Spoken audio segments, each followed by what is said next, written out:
All right, so let's get into it.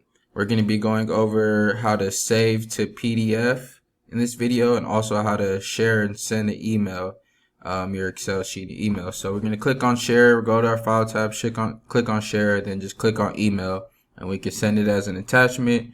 But for this, we'll need Microsoft Outlook to be connected to your Microsoft or your computer, just to email it through your Microsoft Outlook. And then we could go to save as. So we have save as option. So we can go to underneath our book. So how we're going to save it, what type. We're going to scroll down until we find PDF, and we'll simply just click on PDF. Sometimes it's easier to send Excel spreadsheets in PDF than as an Excel workbook, and that will help you, and your formatting will stay the same rather than trying to save it as like to the Word file or anything, and then people can't update any of the work that you change when you send it to them as a PDF file.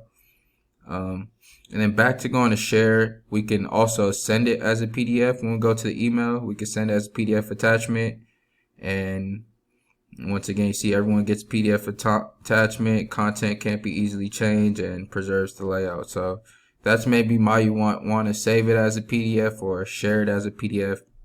Lastly, we're going to our account, and also wanted to show you how we could change our office theme. And you can see in the top right corner how it's kind of changing. The theme is changing. So also we can give it a little bit of an office background, especially if you want to.